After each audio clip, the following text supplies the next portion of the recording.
Speaking to NJIT head women's volleyball coach Peter Volker following a 3-0 home defeat against Lehigh here on Saturday afternoon. Coach, just general impressions of the match today against Lehigh. Lehigh is a very good team. As we watched video of them, we thought that they were probably the most consistent passing team that we've come across as we charted all their passes and and I think we saw 4 different matches that they played earlier this year.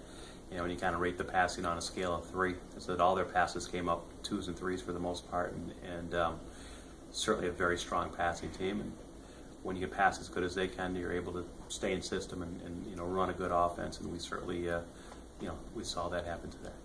So you knew coming in that this was going to be a challenge to face a good team. Yeah, Lehigh is a very good team, and I think they're undefeated in their conference right now, and 14-9 is kind of their record. But when you look at who they played and the strength of their schedule, and they've really had a very good year.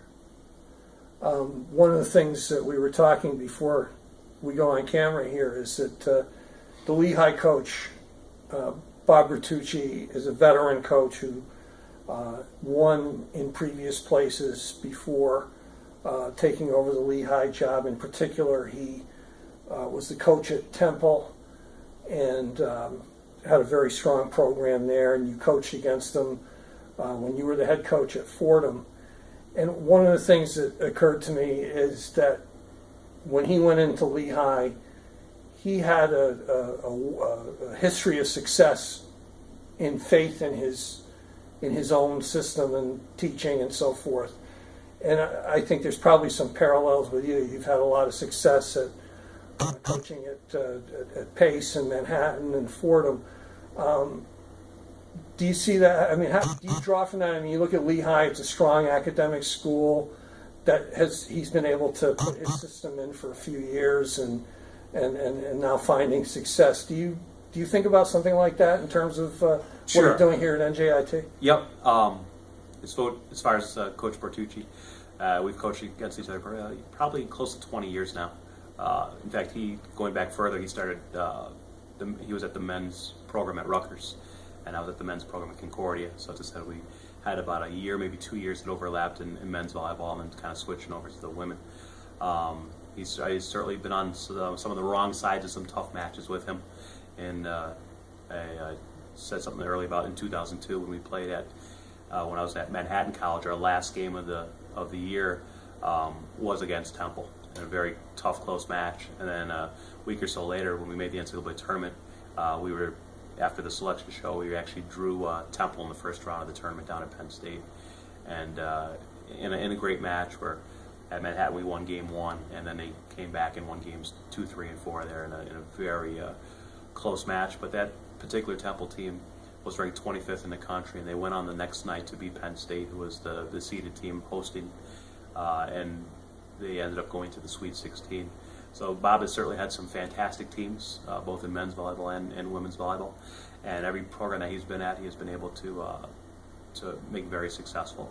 And I think we're starting to see that at Lehigh, where Lehigh maybe wasn't a powerhouse program in the past, but each year that he's been there, they've improved and have done a better job. And now this year they'll be close to competing, maybe for a conference championship or being that mix of teams, probably them with American University. It would be the top 2 teams that would have the best chance of making the championship in that conference. Do you see that sort of thing happening here at NJIT? I know it's difficult to predict and so forth, but you have a lot of experience to draw on in building programs and so forth. And do you see progress taking place in getting the players accustomed to what you expect? And yes, absolutely. I kind of look at it like building a house, and as I said, you have to surround yourself with people who are going to build with you. As I said, so it kind of starts with hiring assistant coaches. And I think we have a great group here, and I think it's a good mix that gets along well together. And then you take those builders and you're trying to build that foundation, lay that foundation down, and get your team all on the same page and get them kind of going the way that you want this house to be built. And so we're certainly in year 1 or the early stages of that, but I can see the progress, and it's you're going to have to wait a little while to see the house completed. But I can see that the steps in the right, everything in the right direction, and the pieces coming together. One of the things, getting back to today's match specifically, sets 1 and 3 were pretty comfortable wins for Lehigh. The second set was 25-22. Was there anything in particular that was different in that set from the other two in the way NJIT played, or positives that you saw in that set? Sure, and we talked about it during our intermission between games 2 and 3.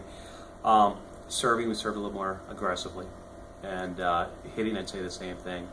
That was one of our highest. I'm not sure exactly what we hit, but that was our highest game as far as hitting percentage. And I think they hit with more confidence, and a little more aggressively. Took a few more chances, and it certainly paid off for us. Defensively, we had this match was a pretty good game for us as far as digging. And thinking game 2, as far as why we did better in game 2, that was probably our best blocking game. I know in game 3 we didn't have any blocks, and that certainly made a big difference as well. But I said in game 2, I think we were just probably a little bit better in all of our categories. Is that something? Obviously, you'd like to see more consistency because it would result in a closer match or more victories. Sure. Is that something that how do you try to build that consistency? Yep. Where you get 3 sets that are down to the wire. Yeah. Well, 4 or 5. Today and every day is a different situation. But today was a situation where before the match, we found out that one of our players, Nino, was going to be out for the day and injured. So really started from a couple hours before the match, then actually changing positions for certain players or flipping some different things. So we took Fran and put her in Nina's position, and then we took Katrina and put her in Fran's position, and then we took Tess and put her in Katrina's position. So you end up playing this game of dominoes where now 3 girls are playing different positions, and you're doing this 2 hours before a match because you find out one of your girls who's been starting every single match all year long, isn't able to play. So it's an unfortunate thing. The timing wasn't a good thing, but these things happen. It's in our last game it happened with Valerie Carroll, who had been a starting middle who was played in every single match. And Wednesday she couldn't play. So the same type of thing happened earlier in the week, and just kind of a fluke thing where she just landed and all of a sudden started getting back spasms, and just the back tightened up on her.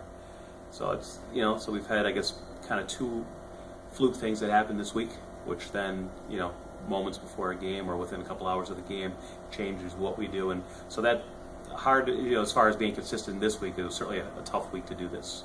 But when the lineup is pretty much when we're injury free or it's kind of set, you can certainly see the progress that's been building from and the consistency that builds when we're all together.